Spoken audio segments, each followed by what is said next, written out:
哇，怎么会有这么多张收据？买东西拿到收据没有用到，不是丢掉咯？啊，这样子不是很浪费纸吗？没有办法的吗？买东西就一定会有收据的，没有用到为什么要印出来？现在环境问题这么严重了，可以别浪费就别浪费啊！收据小小一张纸还 OK 啦，而且不是可以拿去循环咯？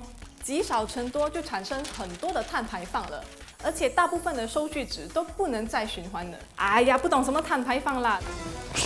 你们两个别吵了，不如来看看我在1个星期内能收到几张收据。今天要出门上班了，我先快点去买早餐喽。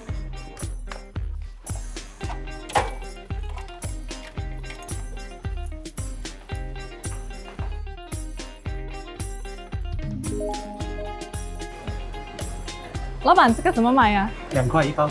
哦，老板，我不需要那个收据。不要，没有关系的。啊，你要我再印给你哦。谢谢你。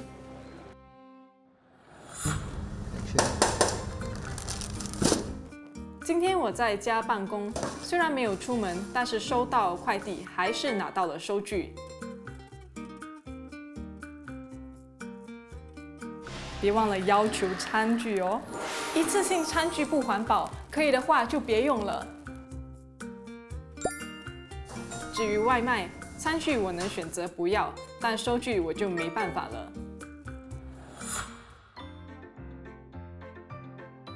记得拿收据哦，别拿了，浪费纸。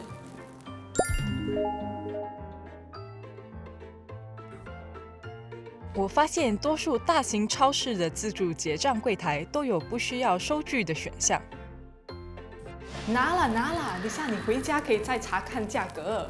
没有需要就别拿收据了，反正你拿回去也是丢掉的。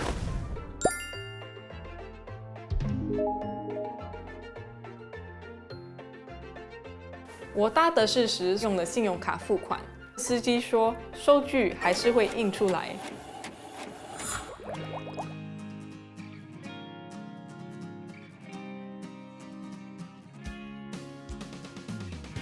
我要买单。小姐，你 check 一下啊。好，看一下。OK， 对的。如果现金哈就不用收据，其他的都要收据哦。刚才我在付款的过程当中，已经主动跟收银员说我不需要收据，但是他还是把这么一张单打印出来给我检查。看来在很多过程当中，这些纸还是没办法避免的哦。今天陪妈妈逛了一整天，早上去巴刹的时候，我们一张收据都没有收到。下午我们到商场逛了一圈，就收到了这么多的收据。其中还有一些宣传性内容的收据，我都用不上。在这1个星期里，我尽量选择不拿收据，但还是收到这一些，最后也得丢掉。不知道大家如何处理收据？信用卡的收据我收了哦，我 check 了哦，我就丢掉，把它们丢掉，直接丢掉了，就是丢掉了。我搭好像 Grab 啊，那他们通常会送一个 e-copy 去我的 email， 这样我就觉得已经够了。就丢垃圾桶啊。I collect and I put in my cupboard so that next time I can like see so that I can like calculate my spendings and stuff。你拿来根本都没有用，根本都没有用，因为我们现在背的那个背包是越来越小啊。不可能塞那么多东西啊！一看到垃圾桶，我立刻丢，立刻丢。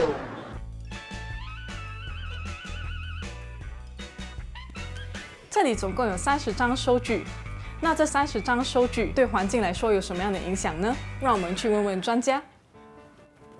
教授，这是我1个星期所收到的一些收据，那这些收据会产生多少碳排放量呢？好，我们来给你称一下啊。好。你1个礼拜收集到的收据量大概是在24到25克，那么1个月的话就有100克的收据，1年的话应该是会收到1公斤到1.5公斤这么多的收据。这些收据的话，它产生的二氧化碳排放量也是在1公斤到2公斤之间了。从木材的生长、砍伐到它制浆，再把这材料运到商店里，最后进行印刷，拿到收据之后再把它扔进垃圾桶里。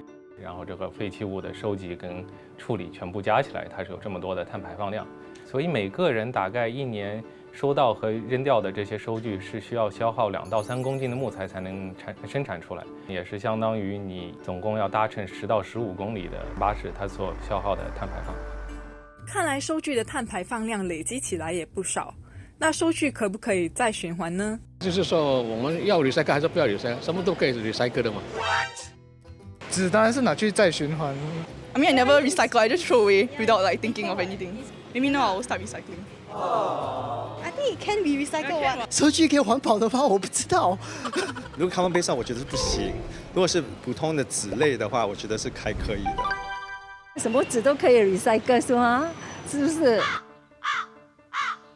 其实这些收据它印刷是需要通过一种叫做热敏技术来进行的，它需要在这些纸上涂上一层涂层，这个涂层里面含有的化学物质是叫双酚 A 或者双酚 S， 所以它这应该是不能够和其他纸张混在一起进行循环的，只能送到焚烧厂去进行焚烧。对环境最友好的办法就是大家尽量可以减少这个收据的产生。